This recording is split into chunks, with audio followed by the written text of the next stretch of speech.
Hi everyone, welcome to अड्डा 247। मेरा नाम है Bharti and I am your NEET counselling expert and a biology educator as well. And आज मैं आपके लिए लेके आई हूँ एक ऐसा फॉर्म जो कि फीमेल कैंडिडेट्स के लिए बहुत इंपॉर्टेंट हो सकता है, क्योंकि ये जो फॉर्म है ना या ये जो कोर्स है which is military nursing service, तो ये आप लोगों को एक बहुत स्टेबल लाइफ दे सकता है। और सबसे इंपॉर्टेंट चीज़ ये है कि इसके लिए आपको नीट का एग्ज़ाम देना मैंडेटरी है। तो अगर आप एक नीट एस्पिरेंट है, एक फीमेल कैंडिडेट है, बायो की स्टूडेंट है, तो आपको नीट का पेपर देना चाहिए जस्ट बिकॉज कि आप इसके लिए जा सके। सो मिलिट्री नर्सिंग सर्विस, अगर मैं मिलिट्री नर्सिंग सर्विस की बात करती हूँ तो आपने बहुत गवर्नमेंट नर्सेज देखी होंगी। तो यहाँ पर यही जो नर्सिंग वाला जो पूरा रोल होता है ये आर्मी हॉस्पिटल्स में होता है, बेस हॉस्पिटल्स में होता है, एमएच होते हैं मिलिट्री हॉस्पिटल्स, वहाँ पर आपको एमएनएस मिलती हैं। एंड बहुत स्टेबल लाइफ है, बहुत प्रेस्टीज भरी लाइफ है ना। बहुत मतलब खासकर उन लोगों को जो ऑलरेडी आर्मी बैकग्राउंड से उन्होंने देखा है, तो उनको ये पता चलेगा कि यार बहुत ज़्यादा प्रेस्टीज है इस लाइफ में, और सैलरी पैकेज भी बहुत अच्छा है। तो इस वीडियो को पूरा देखना। सबसे पहले तो बीएससी नर्सिंग कोर्स के लिए आपके लिए ये इंपॉर्टेंट है कि आपको अपना नीट एग्जाम देना है। ये लास्ट ईयर का ब्रोशर है, मैं इस साल के लिए आपको पहले से ही आगाह कर देती हूँ। आपका 2026 के लिए आपका नीट का एप्लीकेशन फॉर्म आ गया है। आपको नीट क्वालिफाई करना बहुत ज़्यादा मैंडेटरी है अगर आप एमएनएस करना चाहते हैं तो। अब नीट जब क्वालिफाई हो जाता है उसके बाद आपका फॉर्म निकलता है, और फॉर्म निकलता है यहाँ पर www.joinindianarmy.nic.in पर। ठीक है, ये फॉर्म अगर मैं 2025 की बात करूं, जून 17 से लेके जून 30 तक अवेलेबल था। जब भी निकलेगा I will update you on this channel, तो इस चैनल को सब्सक्राइब करके रख लो। ठीक है, अब जब हमारा नीट क्वालिफाई होता है, नीट क्वालिफाई करने के बाद हमें ये इधर पर भी रजिस्टर करना पड़ता है, और रजिस्ट्रेशन करने के बाद आपको शॉर्टलिस्ट किया जाता है और आपको स्क्रीनिंग प्रोसेस के लिए बुलाया जाता है बेस हॉस्पिटल दिल्ली कैंट में। ठीक है, दिल्ली में आपकी शॉर्टलिस्ट कैंडिडेट्स को बुलाया जाता है। जब शॉर्टलिस्ट कैंडिडेट्स आते हैं तो उनका स्क्रीनिंग प्रोसेस होता है। स्क्रीनिंग प्रोसेस में क्या क्या होता है वो भी मैं आपको बताऊंगी। पहले जान लेते हैं एलिजिबिलिटी क्राइटेरिया। तो फीमेल कैंडिडेट्स जो कि अनमैरिड है, डाइवोर्स्ड है, या फिर लीगली सेपरेटेड है, विडो है, जो भी है बेटा जी, ये कैंडिडेट जो है अप्लाई कर सकती हैं for this particular form. Citizen of India होना चाहिए, और last year date of birth का जो पूरा वो था 1 अक्टूबर 2000 तक से लेके 30 सितंबर 2008 तक होने वाला है। तो इस साल एक साल आगे बढ़ जाएगा, है ना। तो ये आपका पूरा एक बैंडविड्थ है जिसके बीच में आपकी एज होनी चाहिए। ठीक है, एजुकेशनल क्वालिफिकेशन बेटा जी आपका 10+2 हो जाना चाहिए, है ना। 12 साल की स्कूलिंग होनी चाहिए, आपका पीसीबीई सब्जेक्ट होने चाहिए, 50% एग्रीगेट मार्क्स होना चाहिए फ्रॉम अ रिकॉग्नाइज्ड बोर्ड। ठीक है, अब फिजिकल स्टैंडर्ड बेटा आप देखो, जो मिनिमम हाइट होती है यहाँ पर, क्योंकि आर्मी में जा रहे हैं आपको पता है मेडिकली फिट होना बहुत जरूरी है। तो मिनिमम जो हाइट अगर हम लोग बात करते हैं फीमेल के लिए 152 सेंटीमीटर होती है, और नॉर्थ ईस्टर्न स्टेट्स के लिए यही मिनिमम हाइट बेटा जी 147 सेंटीमीटर होती है। ठीक है, तो ये आपका क्या कहते हैं, ये आपका मिनिमम एलिजिबिलिटी क्राइटेरिया है। अब an allowance for growth of 2 centimetre will be made for candidates below 18 years. अगर कोई 18 ईयर्स से कम की एज की फीमेल कैंडिडेट है, उनको 2 सेंटीमीटर का अलाउंस में मिलता है कि यार आपकी थोड़ी सी बढ़ जाएगी, थोड़ी सी तो नक्सी बढ़ जाएगी। ठीक है, तो वेट हाइट चार्ट भी मैं आपको बताऊंगी क्या है, एट दी एंड में लेके आई हूं।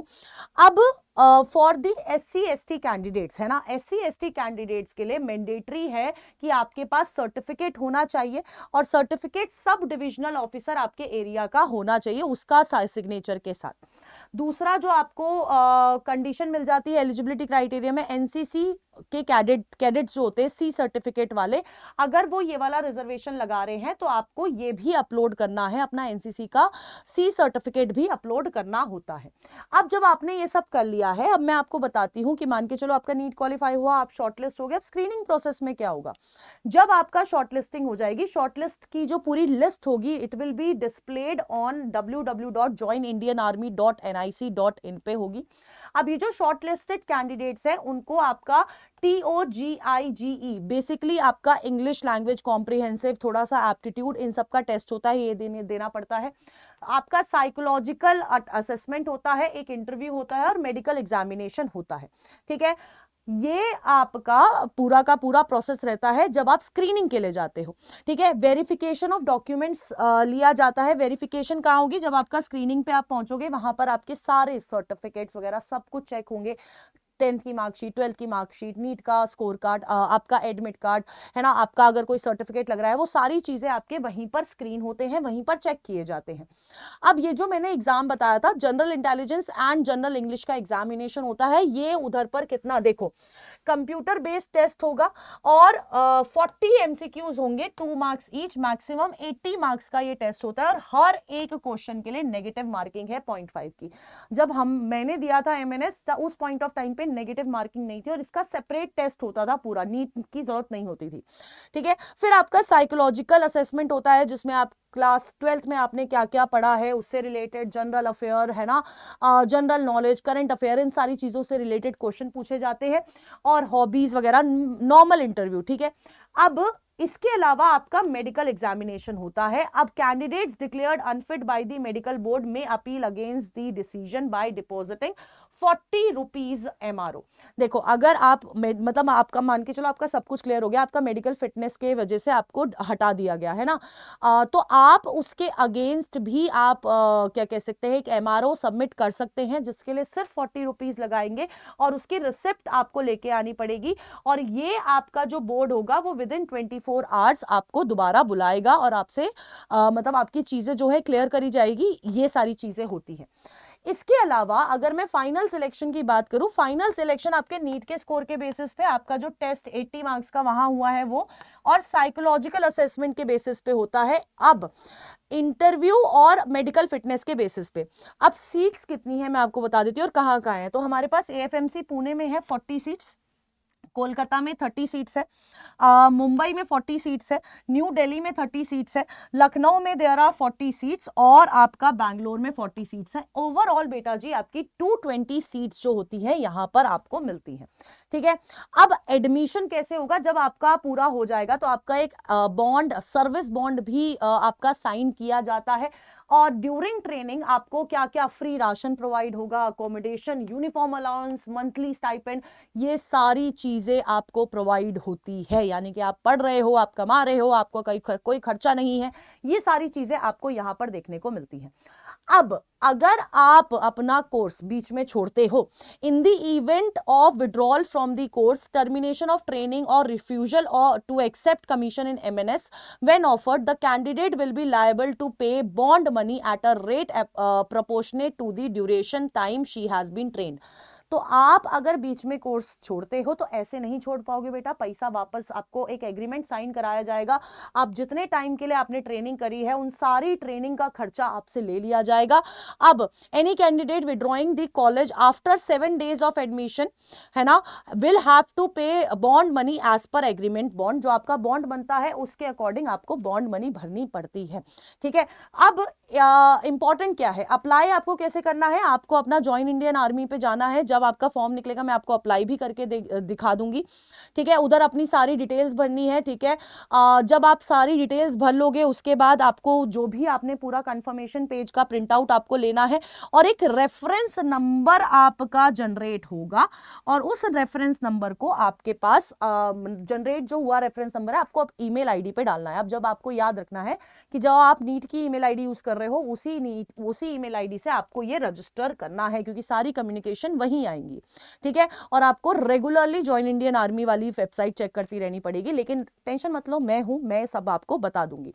अब इंपॉर्टेंट क्या है, इंपॉर्टेंट क्या है कि आप जो भी एप्लीकेशन फॉर्म भर रहे हो अपना MNS का या फिर नीट का, उसको ढंग से भरिएगा बेटा जी, कोई गलतियां नहीं होनी चाहिए। गलतियां होगी तो ऐसा, अगर आपने कोई बड़ी मिस्टेक कर दी ना, आपका सब पूरा कैंडिडेचर कैंसिल हो जाएगा अगले बहुत सारे सालों तक, ठीक है। अब इंपॉर्टेंट क्या है, रिजेक्शन कैसे हो सकता है, अगर एप्लीकेशन रिजेक्ट, कैसे, इनकम्प्लीट एप्लीकेशन है तो आपका रिजेक्ट हो जाएगा, नॉन पेमेंट है रिजेक्ट हो जाएगा, है ना। और अगर आपका processing fee, no refund of application processing fee in case paid more than once will be entertain. अगर आपने अपनी एप्लीकेशन फी ज्यादा भर दी है होता है ना, कभी कभी अटक जाती है, फिर हम दोबारा भर देते हैं, तो वो उसको एंटरटेन कर लिया जाएगा, उसके अलावा आपको वापस नहीं होंगे पैसे। ठीक है, अब ये सारी चीज होगी। This is the height weight charge. अब चार्ट देखो, फॉर एग्जांपल अगर आपकी हाइट 145 सेंटीमीटर है, आपका वेट 37 केजी होना चाहिए। अगर आपकी एज, मिनिमम वेट है ये, अगर आपकी एज बिलो 20 ईयर्स है तो 46 केजी, 20 to 25 है 48 केजी, और अबव 25 है तो 50 केजी आपका वेट होना चाहिए। इस तरह से पूरा हाइट चार्ट आपको यहां पर मिल जाएगा, और ये पीडीएफ आपको मेरे टेलीग्राम पे मिल जाएगा। अब बात करते हैं बेटा सैलरी की। सैलरी ये आप जैसे ही अपना एमएनएस कंप्लीट करते हो, आपको पोस्ट मिलती है लेफ्टिनेंट की। इसकी 85K to 95K सैलरी होती है। लेफ्टिनेंट से आप कैप्टन बनते हो, कैप्टन से मेजर, मेजर से लेफ्टिनेंट कर्नल, कर्नल फिर ब्रिगेडियर और major general. With all these prestige, इतना पैकेज आपका रहता है, और ये सारे अलाउंसेस आपको मिलते हैं डिपेंडिंग आपकी पोस्टिंग कहां है, आप किस लोकेशन में जाके आपको भेजा जा रहा है। ठीक है, अब इसके अलावा कैंटीन का चार्ज तो बेटा देखो, कैंटीन वाली चीज जो है, क्योंकि मेरे पापा भी आर्मी में थे, आई नो, मतलब वो बहुत एक बड़ा बेनिफिट होता है। प्लस आप लोगों को ये टेलीग्राम चैनल फॉलो कर लेना है, क्योंकि ये सारी अपडेट्स, ये सारी पीडीएफ आपको उसी टेलीग्राम चैनल पे मिलेगी। आपको कोई भी डाउट है, गूगल फॉर्म लिस्टेड है आपके डिस्क्रिप्शन बॉक्स में, वो जरूर से भरिएगा। और वो भरने के बाद बेटा जी, अब देखो बहुत सारे फॉर्म्स हैं, मिस कर देते हैं तो बेटा बहुत लॉस हो जाता है। तो उसके लिए हमारा प्री नीड बैच आप ले सकते हो, कि आपके फॉर्म जितने भी आएंगे आपको सारी अपडेट्स मिलेगी। एप्लीकेशन फॉर्म में हेल्प किया जाएगा, वेबिनार्स होंगे स्टेट वाइज, ये इतना सब कुछ बेटा 499 में है, अगर आप कोड यूज करते हो ZBBS। ठीक है, तो ये आप इसमें एनरोल कर सकते हो, इसका लिंक भी आपको कमेंट बॉक्स में मिल जाएगा।